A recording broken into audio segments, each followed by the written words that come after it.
Merci. Je dis merci d'abord au président de la Commission électorale indépendante pour l'opportunité qu'il nous offre véritablement de nous exprimer relativement aux questions pendantes à la révision de la liste électorale. Nous disons encore merci pour son brillant exposé tout à l'heure. Je suis Krizoa Anangama, secrétaire général adjoint du PPACI. J'ai plusieurs questions, mais je vais être bref. Vous allez les comprimer, s'il vous plaît, en deux. On pourra revenir dans une troisième ou quatrième liste. En deux, il n'y a pas de problème. Merci. Ma première question, elle est relative aux commissions électorales locales.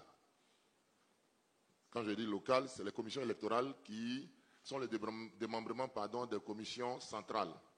Il y en a au niveau national et il y en a à l'étranger. Nous sommes représentés un peu partout.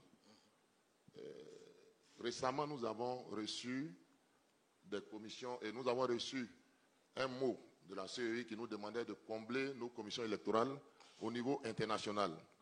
C'est ce qu'on appelle la commission électorale de représentation diplomatique. C'est ça. CERD en abrégé. Et à ce niveau, nous avons eu connaissance de la création de nouvelles CERD, notamment au Sénégal et au Togo, je crois. Et en Angola, pardon. Au Togo et en Angola.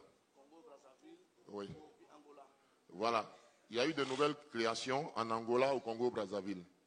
Et ce que nous avons constaté, c'est qu'il y a des commissions électorales de représentants diplomatiques qui existaient auparavant, notamment au Burkina et au Mali, qui n'existent plus. Face à ce constat, nous avons adressé une missive à la Commission électorale indépendante, qui juste là est restée sans suite.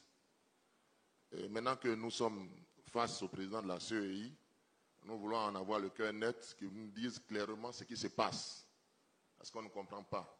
Est-ce qu'on veut dénier le droit à nos concitoyens qui sont au Mali et au Burkina? On veut leur dénier le droit de vote? Bon. On veut de plus en plus d'explications. Deuxième chose.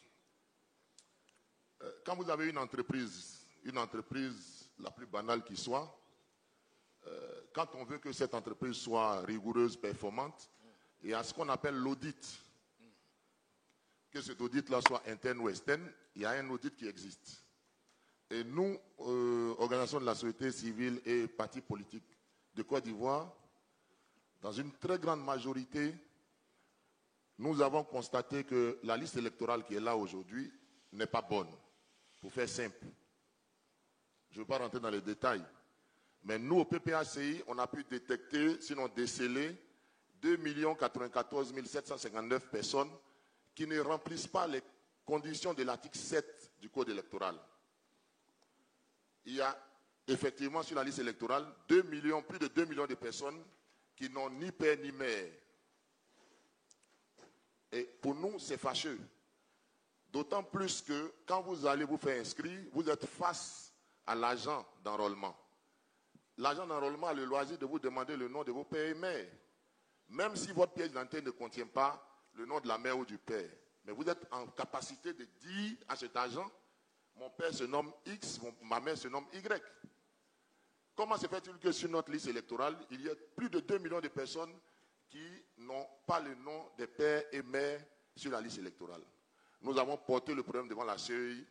La CEI nous a fait sortir une liste de 40 000 personnes en accord avec l'ONESI. Mais il faut dire ici que nous n'avons pas eu le temps de vérifier la liste. Comme l'a dit le président, ce n'est pas vrai. On nous a projeté un tableau, mais on n'a pas eu le temps matériel de le faire. Ce n'est même pas possible. 40 000 personnes, on ne peut pas le faire en 3 heures de temps. Et vous avez trouvé 2 millions de personnes quand même? 2 millions. Nous, on a eu le temps matériel de le faire. D'accord. Voilà, ce n'était pas en 3 heures de temps.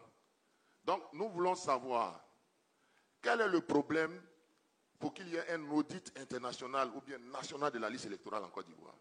Qui ça gêne réellement? Est-ce que la CEI est gênée par le fait qu'on parle d'un audit de la liste électorale?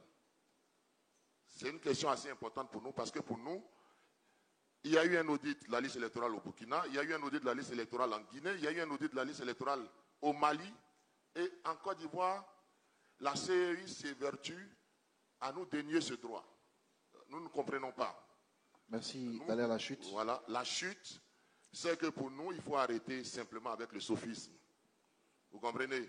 Il faut résoudre le problème des Ivoiriens qui est simple.